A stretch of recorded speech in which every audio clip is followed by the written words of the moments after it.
Assalamualaikum warahmatullahi wabarakatuh. Manuver Jokowi menggulingkan Airlangga Hartarto untuk menguasai Golkar, bocor halus politik. Berapa yang nonton? Wah, 805.167 viewers 22 jam yang lalu. Oh, kemarin berarti Sabtu ya. Kita lihat ini si Ica sih, Mas. Piye berdaya bila harus melawan keluarga istana. Menteri Sekretaris Negara ini menyampaikan kepada Airlangga mengingatkan akan 11 kasus Airlangga. Itu diantaranya adalah kasus tentang minyak goreng yang melibatkan Wilmar, dan kasusnya sudah dan waktu itu setahun yang lalu Airlangga sudah dipanggil oleh Kejaksaan Agung.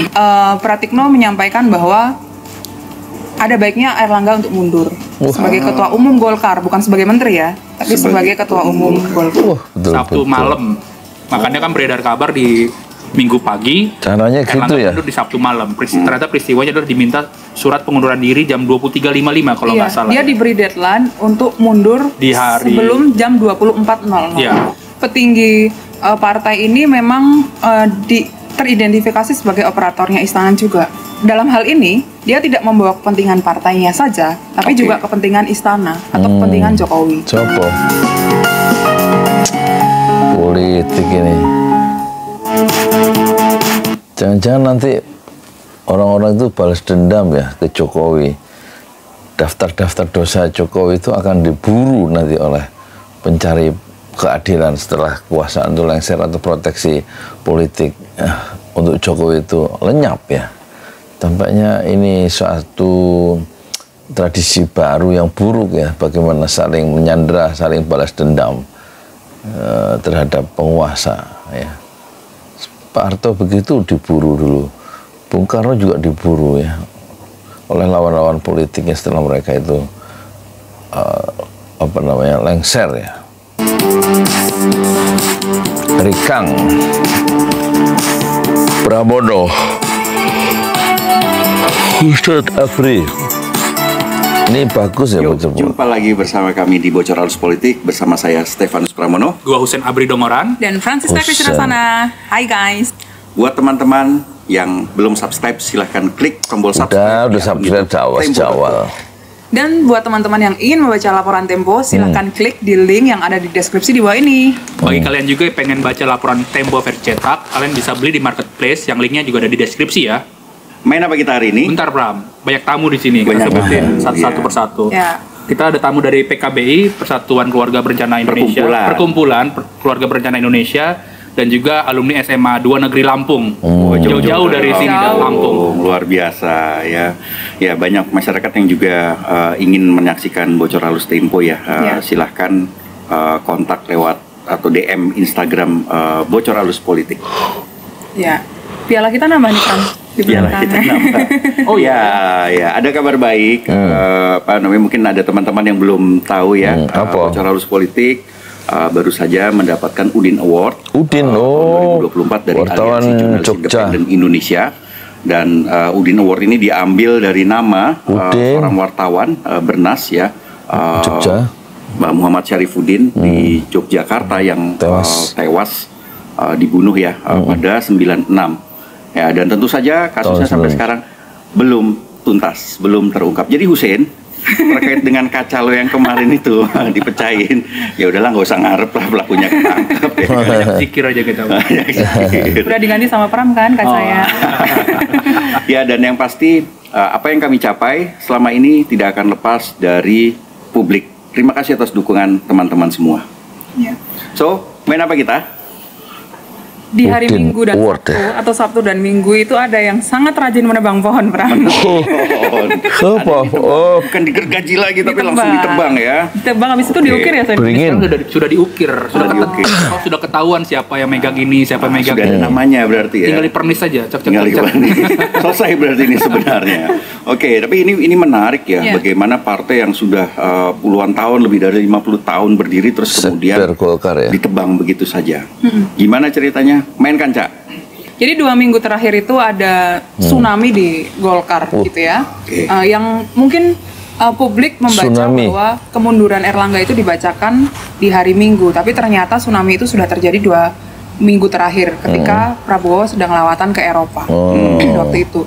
Nah, di minggu-minggu ketika Erlangga hendak mengundurkan diri sebagai ketum Golkar itu, ada seorang pejabat tinggi negara gitu yang bercerita, dia didatangi oleh Erlangga gitu, dan Erlangga bercerita bahwa dia baru saja didatangi oleh Menteri Sekretaris Negara, yakni Pratikno. Pamannya Cica. Mantan rektor. Lalu terus orangnya Jokowi. Menteri Sekretaris Negara ini menyampaikan kepada Erlangga, mengingatkan akan 11 kasus Erlangga. 11 kasus. Satu diantaranya adalah kasus tentang minyak goreng yang Koordinator Staf Khusus Presiden Ari Dwi Payana membantah istana cawe-cawe dalam dinamika di Golkar. Mundurnya Pak Erlangga sebagai Ketua Umum Partai Golkar adalah pilihan dan hak pribadi beliau, kata Ari melalui pesan pendek. Senin 12 Agustus. Jahat juga politik itu ya. Melibatkan Wilmar. Dan kasusnya sudah dan waktu itu setahun yang lalu Erlangga sudah dipanggil oleh Kejaksaan Agung. Dan proses di Kejaksaan Agung. Itu pemanggilan waktu itu menjelang Golkar menentukan sikap soal capres, cawapres. Iya. Golkar menyampaikan dukungan ke Kim ya waktu itu di Agustus, pas setahun yang lalu ya.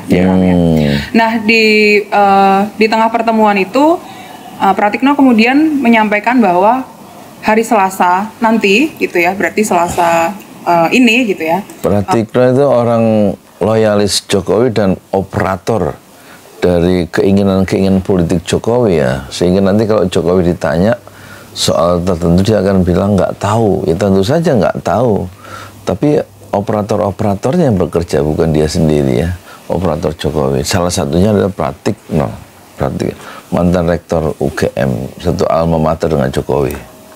Erlangga seharusnya dipanggil oleh Kejaksaan Agung berkaitan dengan kasus itu. Lalu Pratikno menyampaikan bahwa ada baiknya Erlangga untuk mundur sebagai Ketua Umum Golkar, bukan sebagai Menteri ya, sebagai Ketua Umum Golkar. Kemudian di hari berikutnya Erlangga ketemu dengan seorang pejabat tinggi negara itu, dan dia berkonsultasi bagaimana sebaiknya hal ini diantisipasi gitu. Lalu Erlangga dan beberapa senior di Golkar berkonsolidasi di situ, membicarakan soal kemungkinan Erlangga akan dipanggil di hari Selasa menjadi tersangka gitu ya. Ada kemungkinan menjadi tersangka saat itu gitu ya. Kemudian mereka membantu Erlangga, atau senior-senior Golkar ini membantu Erlangga dengan membuat sebuah video yang kemudian viral di publik. Video itu bercerita atau menyampaikan narasi ya bahwa Munas akan tetap diselenggarakan di Desember dan Erlangga tetap sebagai calon kuat ketua umum. Oke, jadi Erlangga melawan ya? Ya, saat itu ya. Berupaya untuk melawan dari apa yang disampaikan sebelumnya oleh Pratikno. Tapi kenapa Pratikno yang ketemu langsung ya dengan operatornya dengan Jokowi kan? Dia diutus oleh Jokowi atau bagaimana? Pasti. Operator ya? Operator itu bahasanya. Operator untuk menggergaji atau menumbangkan Erlangga sebagai ketum Golkar gitu. Salah satunya adalah Pratikno. Sebetulnya tidak hanya Pratikno, ada petinggi dari kepolisian gitu ya, ada petinggi dari lembaga penegak hukum. Kepolisian ngapain main-main begini juga? Apa sih? Gua langsung. Husein yang udah pengalaman. Wah, rusak negara ini. Ya, kenapa petinggi kepolisian ini bisa terlibat? Ini juga di Munas sebelum Erlangga terpilih, kan juga ada tuh petinggi Polri, yaitu Pak Sigit yang belum jadi Kapolri ketika itu menjadi operator dalam percaturan Munas Golkar gitu. Yang sebelumnya persaingan antara Erlangga dengan Bambang Susatyo. Geng Solo ini. Dipakai lagi cara-cara serupa. Dan di situ juga dibicarakanlah mengenai kasus-kasusnya Erlangga yang tadi saya bilang kasus CPO itu kan minyak goreng. Nah, setelah petinggi Kapolri ada juga ini di hari Sabtu. Ada juga petinggi Gerindra yang datang ke Erlangga dan menjelaskan bahwa kasus CPO ini akan segera naik segala macam dan membawa surat ya bahwa sprindik dengan tanggal yang kosong atau belum ditentukan. Kalau misalkan dia tidak mundur di hari yang sama, maka Erlangga langsung TSK seperti hari itu juga. Hari itu juga Sabtu malam. Makanya kan beredar kabar di Minggu pagi, Erlangga mundur di Sabtu malam. Ternyata peristiwanya adalah diminta surat pengunduran diri jam 23.55 kalau nggak salah. Dia diberi deadline untuk mundur di hari sebelum jam 24.00. Ya, minggu dini hari harus mundur, makanya 235. Ini cara-cara yang dulu pernah diungkapkan Luhut ya, bahwa untuk mengendalikan orang itu harus cari orang yang ada masalah sehingga mudah dikendalikan ya. Yang ini yang disebut kemudian sebagai tersandera ya, tersandera. Nah itu caranya begitu. Kalau lo nggak mau mundur, langsung jadi tersangka besok nih. Mau nggak mau, Erlangga punya keluarga, punya reputasi. Itu meskipun dia berhasil menaikkan suara Golkar dalam Pilpres dan Pileg kemarin, dia tetap nggak mau dipenjara. Biasanya pengusaha itu takut sama penjara. Tapi kalau pejuang seperti Habib Rizik, dia nggak takut dipenjara. Dibunuh pun sudah bagian dari risiko perjuangan. Kenapa? Karena yang diperjuangkan adalah nilai. Tapi kalau pengusaha yang diperjuangkan adalah uang, kedudukan. Jadi dia umumnya pengusaha itu takut ya. Hubud dunia, takut mati.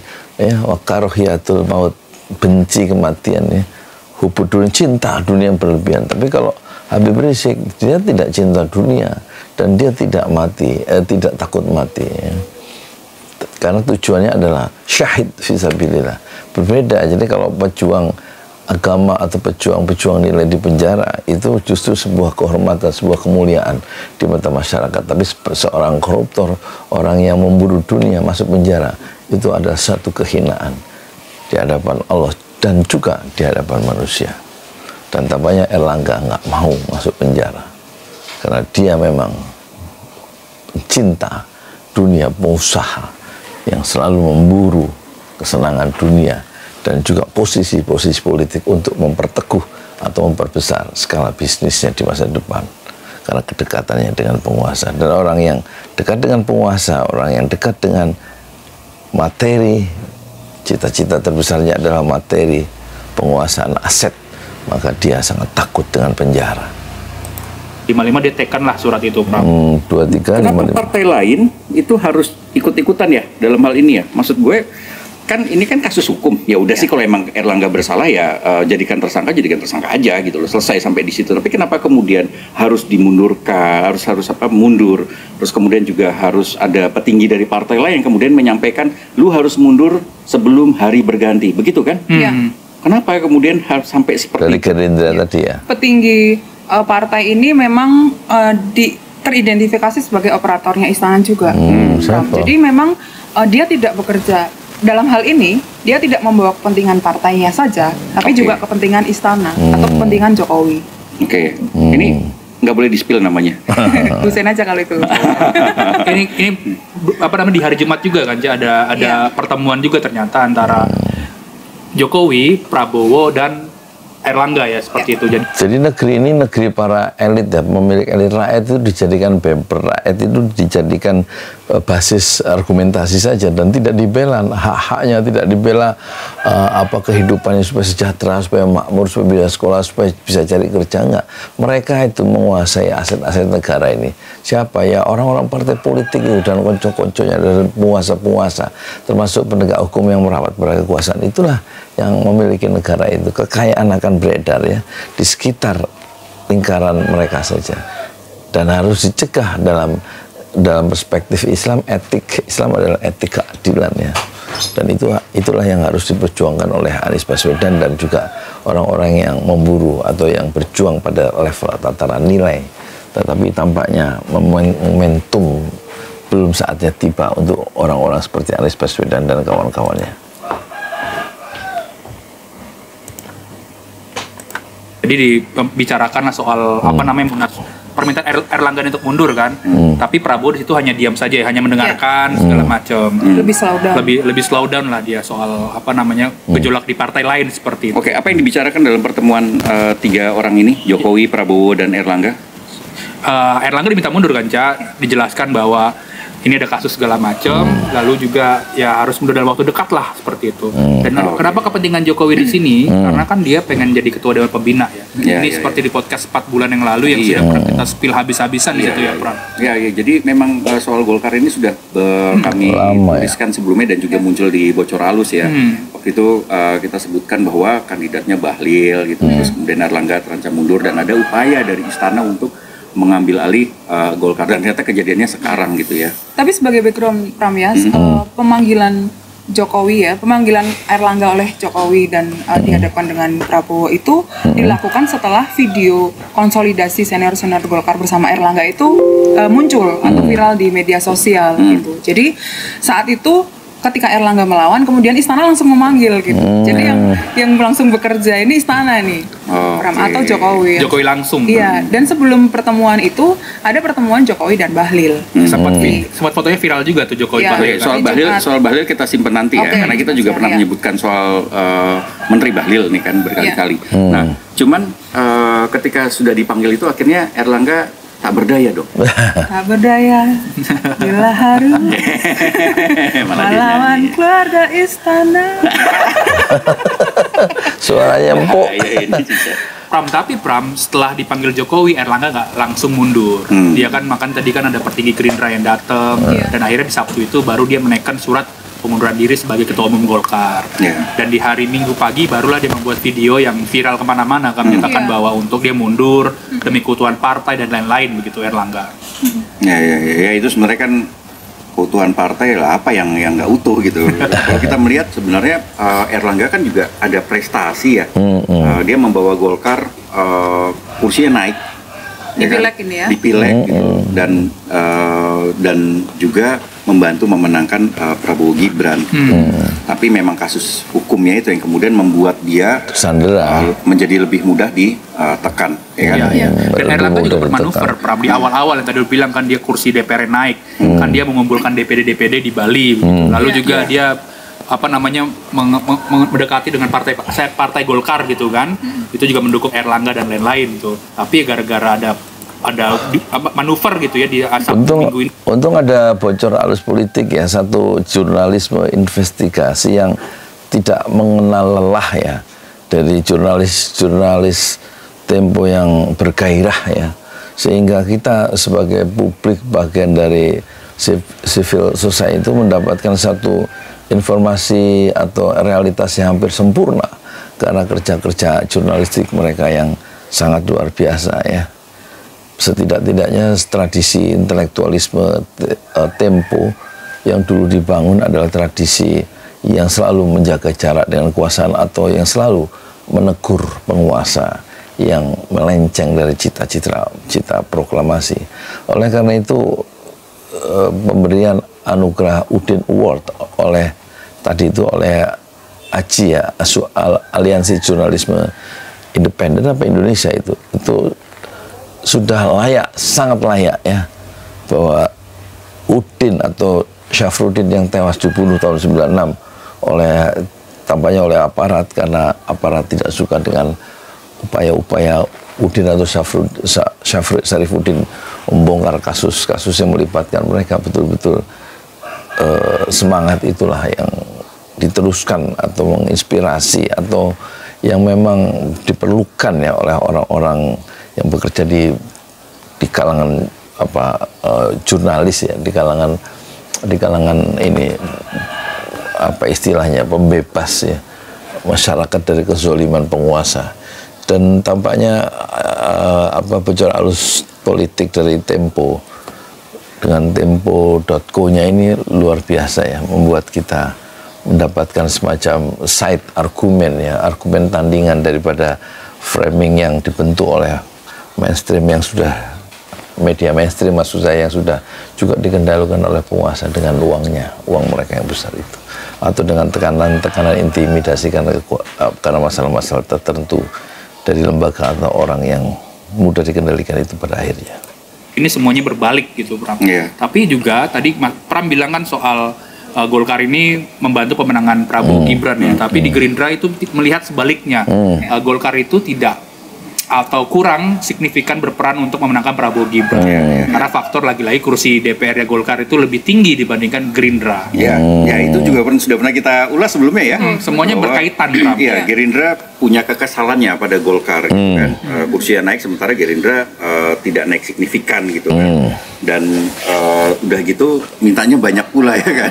7 menteri ya waktu itu ya diminta ya. Plus Menko ya itu. Plus Menko. Makanya kalau ada apa-apa tuh jangan minta kebanyakan gitu ya. Jadi tapi soal Golkar dan Gerindra tadi menarik karena belakangan hubungan Golkar dan Gerindra kan juga tidak terlalu baik gitu ya, termasuk dalam hal pilkada. Makanya ketika Golkar dalam kondisi yang ditebang gitu ya, Gerindra atau diem aja Gerindra ya tiarap gitu. Tiarap, entah kemudian setuju, entah juga kemudian takut ya kan. Betul, ya. Ya, oke. Takut karena ada masuk kasusnya sendiri ya, timbul Gerindra. Kekisruhan di DPP Golkar. Kita melihat kemudian ada pergerakan di DPD Golkar ya. Tapi sebelumnya mereka sendiri sudah didekati belum? Entah oleh istana atau oleh partai lain supaya mendukung pengunduran diri Erlangga. Ada nggak tuh informasi itu? Ada, Pram. Jadi tadi Cica bilang di awal kan 2 minggu. Ini sebenarnya operasi sudah lama juga ke DPD itu didekati bahwa Bahlil akan menjadi ketua umum Golkar. Begitu. Ini lo dapat ceritanya dari berbagai orang Golkar dan termasuk dari DPD Golkar sendiri yang cerita. Nah, di hari Minggu di saat video mengundurkan dirinya Erlangga itu viral, itu adalah pertemuan ataupun didekati DPD tingkat 1 ya, tingkat oleh ada sekitar 25 yang diajak berkomunikasi lah seperti itu, yang intinya adalah mereka menyetujui pengunduran diri Erlangga Hartarto seperti itu. Makanya sebelumnya penolakan tuh kalau misalkan kita baca di berita ya, DPD itu nggak ada penolakan sama sekali soal pengunduran Erlangga. Lalu juga di hari Senin juga ada komunikasi dengan para DPD. Di Selasa rapat pleno pun seperti itu, Pram. Di rapat pleno DPD juga hadir. Di situ juga semuanya smooth mendukung pengunduran diri Erlangga dan menunjuk Agus Gumiwang sebagai pelaksana tugas Ketua Umum Golkar. Agus Gumiwang lagi-lagi sudah pernah kita mention ya sebelumnya ya.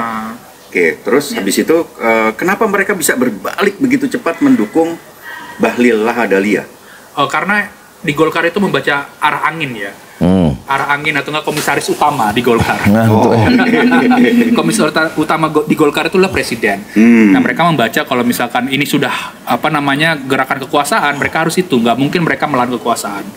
Makanya didukunglah Agus Gumiwang dan nanti mendukung Bahlil Lahadalia sebagai ketua umum partai Golkar.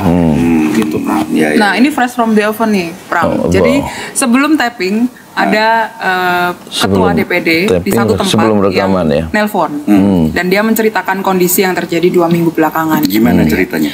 Jadi benar kata Husein tadi, ketika awal 25 DPD menyetujui Bahlil sebagai calon ketua umum yang kuat menggantikan Erlangga dan Munas dipercepat, memang ada pendekatan yang langsung maupun telepon gitu ya ke ketua-ketua DPD yang dilakukan oleh satu menteri Agus Gumiwang gitu ya, Menteri Perindustrian Agus Gumiwang. Lalu ada juga petinggi kepolisian dan petinggi kejaksaan juga yang mendatangi ketua-ketua DPD dan juga politikus-politikus Golkar di daerah. Masalahnya adalah Golkar di daerah ini kan banyak yang kepala daerah gitu kan, banyak yang DPRD, banyak yang anggota Dewan DPRD gitu ya. Dan mereka ini rata-rata tidak murni dari kasus hukum gitu. Ada berbagai masalah yang kemudian dijabarkanlah masalah-masalahnya itu yang akhirnya membuat mereka kemudian balik badan dan mendukung itu tadi arah angin yang sedang terjadi. Banyak, Pram, beda-beda. Menurut teman-teman di DPD itu, DPD Golkar itu beda-beda kasusnya. Jadi setiap nggak melulu korupsi. Nggak melulu korupsi. Atau jangan-jangan ini terkait dengan hubungan pribadi. Bisa dijawab nggak ya ini ya? Ya pokoknya berbagai kasus lah ya, Pram ya. Baik itu yang yang berhubungan dengan anggaran negara misalnya, atau juga berhubungan dengan kasus-kasus pribadi. Tidak kasus seksual dengan jabatannya gitu. Makanya Erlangga dan pengunduran diri kan ada bahasa demi keutuhan partai, Bro. Ya. Karena itu DPD juga ditembak-tembakin soal kasus-kasus hukum gitu. Artinya memang ini operasi menggulingkan Erlangga dan menguasai Golkar ini benar-benar sistematis sekali ya. Ya. Betul. Dan rapi sampai kemudian serentak bisa berbalik arah gitu kan. Artinya mereka sudah benar-benar terkena operasi ini gitu loh. Ya. Dan salah berarti Koran Tempo juga menyebutkan operasi menggulingkan Erlangga. Ya. Betul, dan hari ini 15 Agustus ketika kita tapping ini ya Pak, sudah semua DPD Golkar mendukung Bahlil. Dan mereka sudah menandatangani surat dukungan dan mereka diminta untuk menandatangani surat dukungan, diberi deadline sebelum tanggal 20 Agustus. 20 Agustus kalau enggak ya. Timnas di JCC. Ya. Nanti akan disampaikan di situ. Jadi aklamasi nanti, Pram. Langsung aklamasi memilih Bahlil. Memenuhi syarat nggak sih Bahlil ini sebenarnya? Bahlil itu sudah pengurus Golkar sudah lama ternyata, dan dulu dia pernah bertarung untuk menjadi ketua umum AMPI melawan Dev Laksono, tapi dia kalah. Jadi di internal Golkar melihat bahwa Bahlil ini memang kader Golkar, meskipun dia belum menjadi pengurus DPP ya di situ ya. Itu ada multi tafsir lah di situ, ada perdebatan. Karena kan di ADART kan harus 5 tahun pengurus Golkar seperti itu. Oke. Tokoh-tokoh senior Golkar sudah mulai ada yang berbicara ya, seperti Yusuf Kala kan waktu itu juga sempat bilang bahwa dia menolak Munas dipercepat gitu ya. Nah, tapi ada nggak operasi-operasi untuk mendekati tokoh-tokoh senior ini? Kita tahu waktu itu Bahlil ketemu dengan Yusuf Kala. Ada nggak yang lainnya? Ada yang lain. Nah, gimana ceritanya? Jadi ada salah satu politikus Golkar juga yang mendekati senior Golkar, yakni Nusron Wahid gitu ya. Minggu lalu itu memang Nusron mengabarkan ke seorang senior Golkar itu bahwa Munas akan dipercepat gitu. Dan dia minta restu agar Munas ini nanti berlangsung sebelum September atau sebelum masa jabatan Presiden berakhir di 20 Oktober gitu. Lalu si senior Golkar ini menolak, Pram. Jadi senior Golkar ini bilang kalau mau berkompetisi yang sehat gitu, silahkan ikut kompetisi di Munas Golkar di Desember nanti gitu. Kemudian pulanglah Nusron. Kemudian kabarnya dari berbagai senior Golkar juga, dia juga mendatangi politikus-politikus Golkar yang lain gitu. Jadi tidak hanya dilakukan oleh Bahlil, tapi juga oleh politikus-politikus Golkar yang berada di belakang Bahlil, dan kabarnya Nusron juga menjadi salah satu calon sekjen ya, Sen? Iya. Rapi ya, dan melibatkan lembaga negara. Betul. Ya. Jago emang ini yang utak-ngatik ini. Pemahaman. Ya, dalam konfirmasi. Bukan kayu berarti. Ya. Dalam konfirmasi kita ke Menko Marves ya, Luhut Binsar Panjaitan gitu, yang kita temui beberapa hari yang lalu, memang Luhut membenarkan ada upaya untuk mempercepat Munas gitu. Tapi dalam konfirmasinya Luhut menyatakan bahwa jika ingin berkompetisi. Kepada bocor Alus Tempo pada Rabu 7 Agustus 2024, Luhut Binsar Panjaitan mendengar upaya mempercepat musyawarah nasional Golkar. Ia berharap Munas Golkar berlangsung pada Desember atau sesuai jadwal. Kita perlu mendidik orang secara baik, siapa saja yang mau maju silakan, tapi lakukan dengan benar, kata Luhut. Standar jawabannya, nggak ada yang sama dengan senior yang lain, karena dia jika ingin berkompetisi silahkan ikut berkompetisi di Munas gitu. Ya. Dan kita tahu bahwa Luhut ini tidak mendukung Bahlil. Ya. Karena hubungan Luhut dan Bahlil itu kan gak bagus ya, kasus apa? Berantem soal tambang, banyak hal lah. Tax holiday belakangan juga. Makanya Luhut itu nggak mau Bahlil jadi ketum. Dia pasti kan pengen orangnya yang jadi ketum ya, biar bisa setir juga. Orang yang dia dukung lah ya. Dalam hal ini, dan sebelumnya dia sudah datang ke Bali waktu itu kan, mendukung Erlangga. Betul ya. Gitu. Dan ada nggak tapi upaya dari Luhut sendiri untuk menggagalkan calonannya Bahlil? Per sekarang sudah nggak ada Pram, karena kan karena nih jalanan udah ibaratnya ini kayu kan udah mulus gitu kan. Tapi sebelum kemarin Erlangga mundur, dia sempat ketemu Jokowi kan, yang menyatakan nggak usah intinya jangan seperti inilah kondisinya, jangan cepat-cepat pergantian Erlangga Hartarto, sesuai dengan jadwal saja di Desember. Tapi lagi-lagi realitas sudah terjadi, dan tinggal pernis aja di hari Selasa nanti begitu. Ya. Hari Selasa itu memang dilakukan untuk memastikan rencana dari istana itu sendiri bisa berjalan ya. Artinya kan kita tahu tanggal 27 Agustus itu pendaftaran calon kepala daerah. Betul. Sementara petanya sekarang adalah Golkar tidak, atau di beberapa daerah itu berseberangan dengan Koalisi Indonesia Maju, dalam hal ini adalah Gerindra lah ya, katakanlah seperti itu. Nah, ini memang ada skenario semacam itu supaya pilkada ini pun juga bisa ditentukan calonnya. Ya, betul Pram. Jadi kalau kita lihat peta di Jawa saja ya, yang memang mayoritas pemilih gitu ya. Di Banten kan masih ada pertempuran antara Gerindra dengan Golkar kan. Ya, Airin dengan Andra Soni. Ya. Di Jakarta meskipun Ridwan Kamil itu sudah firm di sini di Jakarta, tapi masih ada perdebatan. Di Jawa Barat juga demikian. Jadi kalau kita lihat dari Banten sampai Jawa Timur, Golkar itu bisa nggak dapat apa-apa loh untuk calon gubernur ya. Makanya, tapi di Jawa Tengah itu juga ada opsional, Ahmad Lutfi, mantan Kapolda di Jawa Tengah, akan menjadi kader Golkar atau digolkarkan lah seperti itu. Tapi lagi-lagi masih ada pertempuran di situ Pram dengan Gerindra. Oke, kita melihat bahwa Erlangga ini kan juga sebenarnya agak balelo ya, agak keluar dari apa yang diinginkan oleh Koalisi Indonesia Maju. Tadi lu sudah menyebutkan apa yang terjadi di Banten dan di Jakarta juga waktu itu sempat rame ya. Kita juga sudah mengulas soal itu dan juga di Jawa Barat. Ini apakah memang kenakalan-kenakalan Erlangga ini juga ada di daerah lain sehingga kemudian membuat istana gusar gitu, Sin? Betul, Pram. Kalau kita flashback di Sumatera Utara kan, itu Erlangga agak bandel juga. Waktu itu kan Bobi kan pengen dimajukan sebagai calon gubernur, tapi dia mengajukan 2 nama, Ijek gitu kan, Ijek sebagai calon gubernur juga. Nah itu membuat istana marah. Dan akhirnya Bobi itu pertama kali dikasih rekomendasi dari Partai Gerindra begitu. Itu membuat istana marah di situ. Ibaratnya ya ini kan Partai Golkar, partai besar gitu kan, ya bandel dikit wajar lah kan, demi partai gitu, Pram. Iya betul. Dan kita melihat juga Golkar perlawanannya gitu-gitu aja ya. Kayak PDIP dikit gitu loh ya kan. PDIP banteng jadi nyusul kemana-mana gitu kan. Sementara Beringin mau ngapain ya, diem aja di situ kaku gitu kan. Gitu ya. Mengikuti matahari, Bram.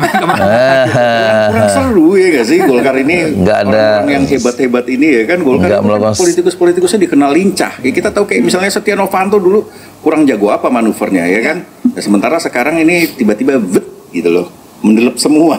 Ini memang karena mereka punya ketakutan yang luar biasa ya. Iya. Memang itu ya, persoalan-persoalan yang mereka tanggung sudah begitu sengaja dibiarkan oleh penguasa supaya gampang mereka dikendalikan karena kasusnya yang begitu mendalam atau merata ya, sehingga mudah dikendalikan. Jadi tidak mungkin lagi orang yang punya kasus itu bisa melakukan satu struggling, perjuangan ya, dan mudah dikendalikan. Meskipun Golkar di masa lalu memiliki tokoh-tokoh yang istilahnya lincah, kata Pramono tadi, tapi Golkar sekarang sudah terlalu sangat pragmatis dan sengaja dibiarkan masuk atau berjalan di atas lumpur ya, sehingga mudah ya dibersihkan oleh penguasa. Ya karena ini menjadi tidak seru karena pertarungan atau dinamika di Golkar ini bukan murni pertarungan politik gitu ya, atau permainan politik, tapi ada tekanan-tekanan yang lain, yakni kasus hukum yang membuat semua orang menjadi tiarap gitu. Gak bebas berbicara, Bram. Ya, oke. Dan kalau kita melihat ini tadi sudah kita singgung soal pilkada ya, gue pengen menggali lebih jauh soal pilkadanya ini sendiri. Apakah ini benar-benar akan mengubah konstelasi pilkada kita secara umum gitu, terutama di daerah Jawa ya, yang kita melihat tentu menjadi target atau sasaran untuk 2029 mungkin. Jawa Tengah, Jawa Barat, Jawa Timur, Sumatera, Banten. Mereka khawatir ini dengan pergantian ini akan ada perubahan. Kenapa? Perubahan rekomendasi ya? Betul, karena kan yang direkomendasi sekarang kan tanda tangannya Erlangga. Tapi nanti misalkan tanggal 20 sudah ketok pergantian ketua umum, itu kan harus berubah semua. Dan KPU harus menerima dengan tanda tangannya ketua umum terbaru begitu kan. Nah, mereka ada khawatir ada perubahan seperti itu. Makanya pada mereka tiarap dan juga wait and see gitu. Nah, untuk di Jawa Tengah sendiri itu kan memang ada keinginan ya dari Kim ini, kalau misalkan tidak bisa Gerindra, digolkarkan saja di sana. Jadi bukan hanya tingkat provinsi, tapi kabupaten kota itu nanti akan berubah warna kuning kebanyakan. Dikuningkan sebagai calon nomor 1 atau sebagai calon bupati atau sebagai calon wali kota di situ, Bang. Karena Beringin dengan Banteng bisa berimbang lah dianggapnya di Jawa Tengah ini sendiri. Oke, artinya memang mereka sangat ingin menguasai Jawa Tengah ya? Betul, menggerpol PDIP situ. Lagi-lagi kalau misalkan PDIP kalah di Jawa Tengah, mereka bisa menguasai seluruh Indonesia lah. Harapannya seperti itu. Mereka ini siapa, Sin? Apakah Golkar atau yang lain? Istana mungkin? Istana dan Koalisi Indonesia Maju, Pram. Itu mereka akan bertempur habis-habisan nanti di pilkada ini. Oke. Dan menguasai Jawa Tengah itu adalah kunci atau keinginan dari Jokowi dong. Jokowi. Istana concern sekali itu untuk di Jawa Tengah, dan benar kata Husein tadi ingin dikuningkan gitu ya. Ini juga berkaitan dengan operasi di beberapa daerah tingkat 2 begitu ya, yang dilakukan oleh orang-orang dekatnya Jokowi gitu ya, dan di situ dipasangkan orang-orang yang memang endorsannya istana gitu. Katakanlah di Boyolali yang maju Bojonegoro. Boyolali itu kan ada adiknya David Yunanto gitu. Kemudian dan David ini adalah orang yang ada di sekitaran geng Solo lah ya, atau geng Solo sendiri. Geng Solo. Pembahasan ini sebenarnya jauh dari kepentingan masyarakat, tapi perlu juga masyarakat tahu karena akan menyangkut kepentingan mereka juga ya. Klik-klik atau permufakatan jahat di antara elit itu untuk menguasai sumber-sumber ekonomi dan kekuasaan melalui jalur-jalur demokrasi dalam tanda petik itu justru ya, meskipun mereka pada akhirnya tidak mengurusi rakyat, tapi mereka bisa mengatasnamakan rakyat sehingga mereka didukung suaranya oleh rakyat pada hari pencoblosan. Dan tidak perlu juga ya kemudian orang yang didukung dan memenangkan pertarungan di tingkat pemilihan itu, election itu kemudian harus mengurusi rakyat. Tidak perlu rakyat, yang penting cukup ya dikasih sembako, yang penting suaranya dipakai satu hari itu untuk mendukung mereka. Dan dalam konteks seperti itu maka petinggi-petinggi partai atau tokoh-tokoh politik itu cukup ya bisa membuat rakyat itu terbuai ya, karena dibuai dengan janji-janji manis dan juga langsung BLT dan juga uang dan lain-lain ya, sehingga rakyat itu tertipu oleh manuver-manuver jahat dari para politisi. Ya udah dulu itu ya, saya ngantuk ini. Assalamualaikum warahmatullahi wabarakatuh. Oh iya, kemudian di Semarang itu kan nanti akan ada Diko ya, yang juga adalah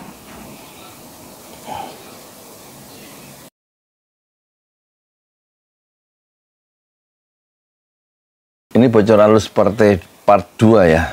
Meskipun saya ngantuk, saya terusin dulu deh. Jadi kita bagi dua bagian.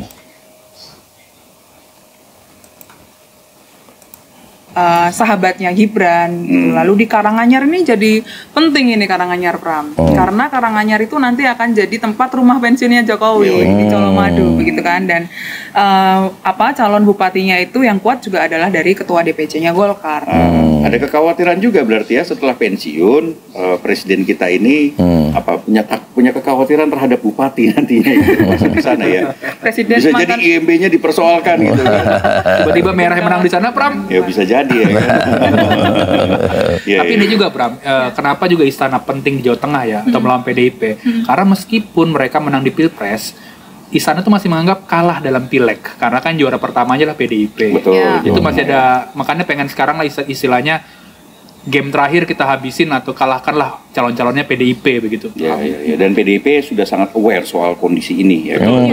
Hasto Kristianto juga beberapa kali dalam wawancara dengan kita pun juga menyebutkan mereka melawan lah ya calon-calon yang dijagokan oleh istana. Ya, dan kan akan ada pergantian atau ada penambahan tuh di struktur DPP-nya PDIP ya. Ini agak keluar sedikit dari Golkar ya.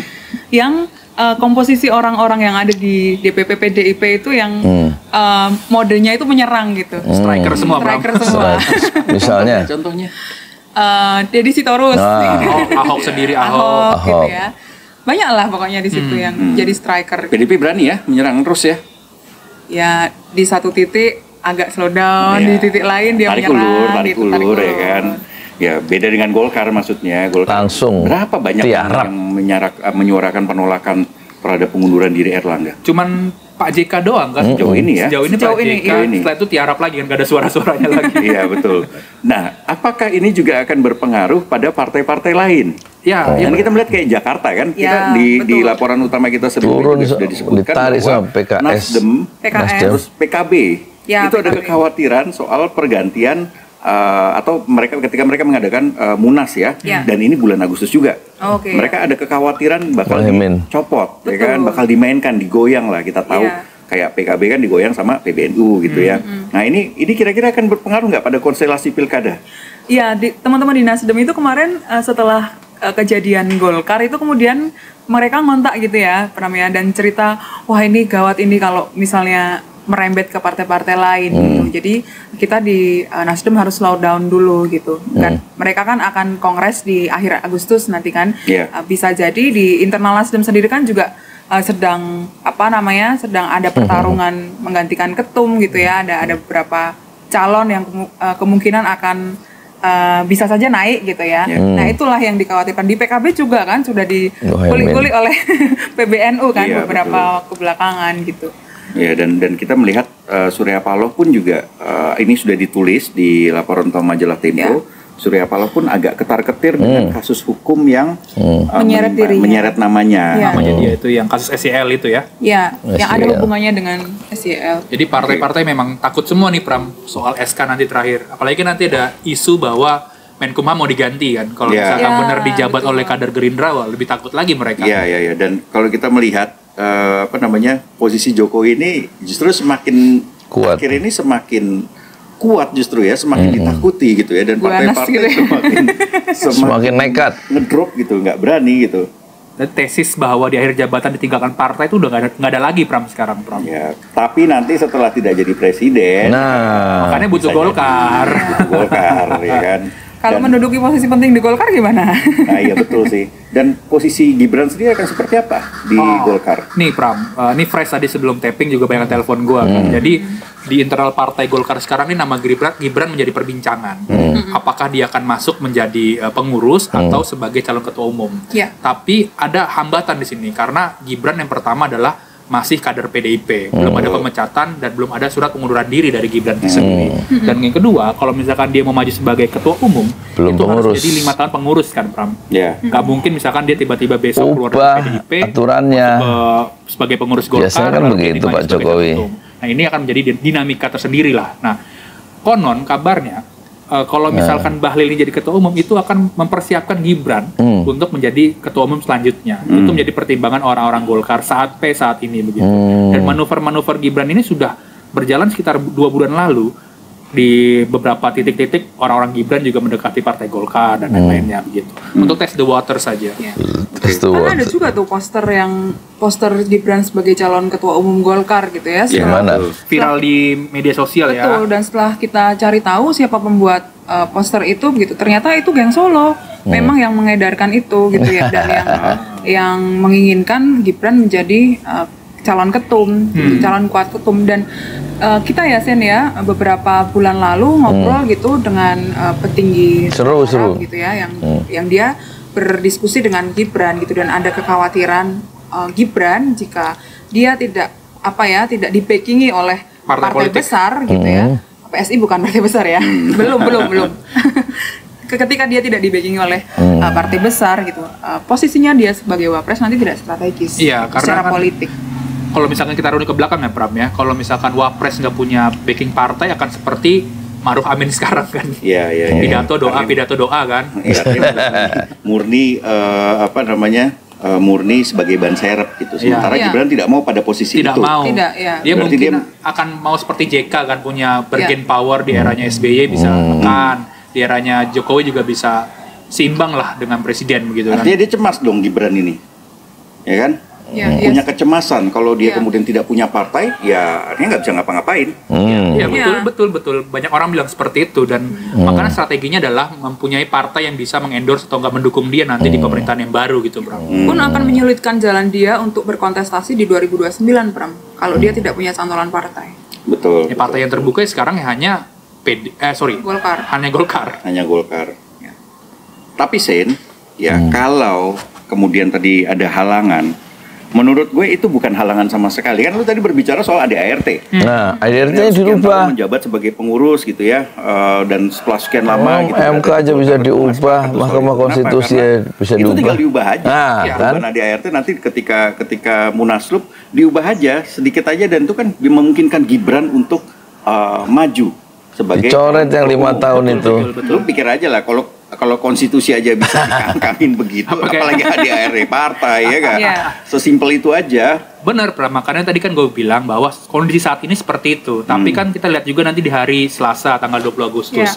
Itu kan akan Rapimnas dulu. Kalau Rapimnas itu akan ngotak-ngatik ADART, artinya itu kursi ketumnya itu bukan buat Bahlil lagi, tapi buat Gibran begitu.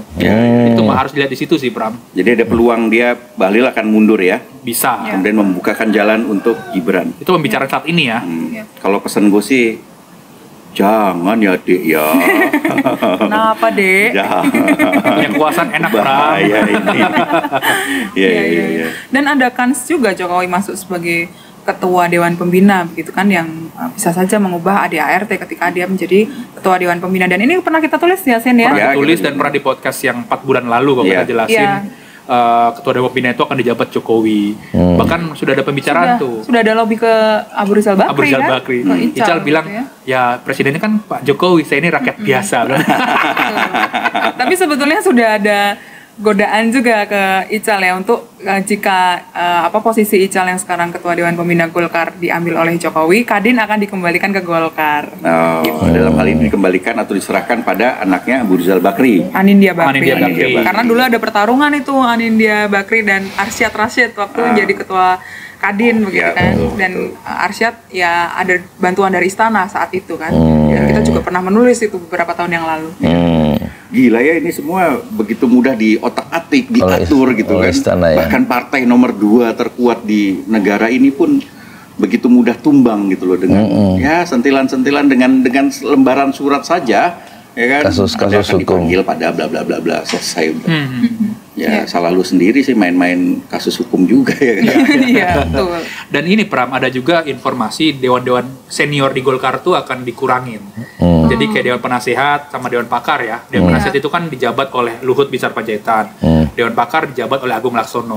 Itu informasi terbaru, dua dewan itu akan dihilangkan. Jadi tinggal tiga saja, dewan pembina, dewan etik, dan dewan yang berisi senior lah seperti itu. Dan juga komposisinya nanti misalkan Bahlil Ketum, sekjennya itu masih tadi Cica bilang kan ada Nusron, ada juga Sarmuji, ada juga Dito Menpora ya. Jadi nominasinya seperti itu. Dan ketua hariannya per hari ini disebut-sebut namanya Bambang Susatyo. Ketua harian ya? Ketua harian. Oke, jadi Pram, jika terjadi kondisi tsunami di Golkar seperti ini, apa opini Tempo untuk melihat kondisi yang seperti ini? Ya, sikap dari Tempo sendiri melihat kondisi ini sebenarnya kalau kita membaca ini sudah tidak bisa dilepaskan dari perpanjangan masa jabatan presiden ya. Skenario lama sebenarnya, upaya untuk memperpanjang kekuasaan dari Jokowi yang kita tahu sudah dilakukan sejak lama, mulai dari 3 periode, terus perpanjangan masa jabatan 2 atau 3 tahun, terus kemudian ketika itu semua gagal, akhirnya mendorong anaknya Gibran untuk menjadi cawapres gitu ya. Dan ini pun juga bagian dari upaya Jokowi untuk memperpanjang kekuasaannya, entah sampai kapan ya kan, kita nggak tahu juga. Kalau semua skenario yang sesuai dengan yang diinginkan Jokowi, ya berarti bisa lama sekali ini ya kan, Gibran nanti cawapres lagi mungkin, atau kemudian menjadi capres gitu. Dan tentu saja ini kita patut sayangkan ya, apa yang terjadi termasuk penebangan pada Golkar ini menunjukkan bahwa ya demokrasi di Indonesia itu hanya ilusi gitu. Apa yang dilakukan oleh istana melewati cawe-cawe istana terhadap seluruh ya lembaga-lembaga politik, DPR, MPR, yudikatif, eksekutif, termasuk kemahasiswaan, kemudian akademik, dan sekarang ke partai-partai politik melalui kasus-kasus hukum yang dijadikan sandera oleh istana untuk bisa dikendalikan partai itu. Maka demokrasi itu dalam konteks ini, demokrasi itu menurut Pramono adalah sebuah ilusi saja ya. Dan itulah yang demokrasi demokrasi palsu ya, demokrasi semu. Tangan-tangannya lembaga negara dan lain-lain itu sudah sangat jelas lah merusak institusi demokrasi kita gitu. Semua lembaga pengawas, dan itu juga sudah ada di liputan 10 tahunnya Jokowi ya, yang bisa teman-teman baca. Ya ini semua rusak gara-gara upaya untuk memperpanjang kekuasaan. Ya kita patut sayangkan. Dan yang lebih kita sayangkan lagi tentu saja, partai-partai itu ya kemana suaranya ya kan? Nggak ada yang lawan ya, partai-partai itu diam saja karena memang mereka juga nggak mau mengambil risiko terlalu besar dengan kasus-kasus yang berada di depan mata mereka yang bisa membuat mereka dijebloskan ke penjara ya. Jadi inilah satu ulasan yang canggih ya, atau satu cara bocor alus Tempo itu membuka perspektif dengan kegiatan kegairahan intelektualisme mereka di dalam memburu narasumber dan mencari informasi-informasi yang kemudian seperti mozaik yang digabungkan sehingga menjadi satu realitas yang indah, realitas politik yang tidak ada di dalam media-media mainstream, yang juga media mainstream itu sudah dikooptasi oleh kekuasaannya. Tunduk semua gitu loh. Kenapa tidak melawan? Mereka punya kekuatan gitu, dan harusnya mereka sebagai institusi demokrasi ya berani untuk melawan.